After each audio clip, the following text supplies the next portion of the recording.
Hello students, good morning. आप सभी को हमारे चैनल कमलेश मैथ क्लास में आपका स्वागत है। अगर आप क्लास 10th में हैं और 2027 बिहार बोर्ड हो चाहे CBSE बोर्ड हो, आप उसकी तैयारी करते हैं तो हम रोज़ रोज़ एक एक क्लिप डालते हैं, एक एक वीडियो डालते हैं। ये वीडियो अगर आप देखिएगा तो आपको ज़रूर कुछ ना कुछ ज़रूर मददगार होगी, कुछ मदद होगा। चलिए आज हम चैप्टर 5 AP का ये ऑब्जेक्टिव क्वेश्चन नंबर 10 है, केसी सिन्हा बुक का है। इसमें बोला गया है प्रथम 200 प्राकृतिक संख्याओं का योग क्या है। तो 200 प्राकृतिक संख्या का योग क्या होता है ये हमें निकालना है। तो इस क्वेश्चन को हम 3 तरीके से बनाएंगे। 2 तरीका होगा AP के तरीका से और तीसरा तरीका होगा संख्या पद्धति में पढ़े होंगे प्रथम n प्राकृतिक संख्या का योग, उससे बनाएंगे। चलिए पहला तरीका आप देखिए। तो पहला तरीका में आपके पास प्राकृतिक संख्या से अनुक्रम क्या बनेगा। तो प्राकृतिक संख्या शुरू होता है 1 से, तो 1 2 3 4 ऐसे ही करते करते 200 तक होगा। प्रथम 200 प्राकृतिक संख्या यही है।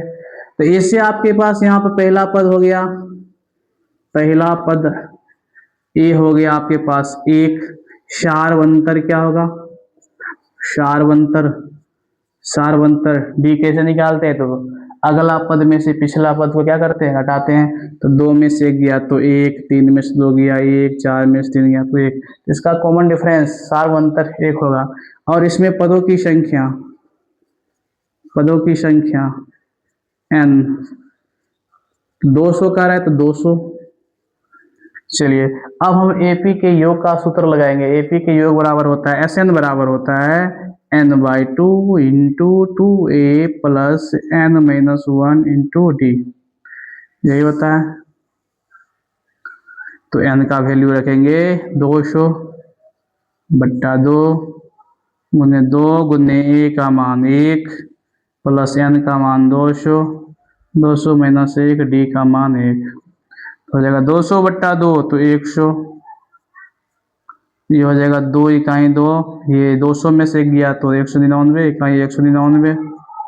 तो 100 गुने 2 प्लस 199 तो 201। 201 को 100 से गुना करेंगे तो 201 पर 00 तो 20,100 होगा, ऑप्शन बी होगा। तरीका ये हो गया। तरीका दूसरा भी इसी से हम बना सकते हैं। तरीका दूसरा में भी देखिए आपके पास अनुक्रम यही रहेगा। अनुक्रम क्या होगा आपके पास 1 2 3 4 डॉट डॉट डॉट 200। इससे आपके पास पहला पद हो गया ए, हो गया आपके पास ए 1 हो गया। अंतिम पद एल आपके पास हो गया 200। पदों की संख्या आपके पास हो गया n बराबर 200। तो यहाँ से हम AP के योग के सूत्र बराबर लगा सकते हैं n/2 इंटू ए प्लस एल, n/2 इंटू ए प्लस एल। एन का वैल्यू रखेंगे 200 तो 200 बट्टा 2 गुने एक मान होगा 1 प्लस एल का मान होगा 200 तो हो जाएगा 200 बट्टा 2 तो 100 गुने 200 प्लस 1 201। 201 को 100 से गुना करेंगे तो हो जाएगा 201 00। चलिए तीसरा तरीका भी है। तीसरा तरीका है प्रथम n प्राकृतिक संख्या का योग होता है। प्रथम n प्राकृतिक संख्या का योग, प्रथम n प्राकृतिक संख्या का योग होता है n इंटू n प्लस 1 बट्टा 2। तो n का वैल्यू रखेंगे कितना 200। तो 200 गुना 200 प्लस 1 बट्टा 2 हो जाएगा 200 गुना 201 बट्टा 2। तो 200 2 से कटेगा 100 बार में, 100 से गुना करेंगे 201 तो 201 00। तो ऑप्शन क्या होगा बी। तो प्रथम 200 प्राकृतिक संख्या के होगा 201 00 मतलब 20,100। Thank you.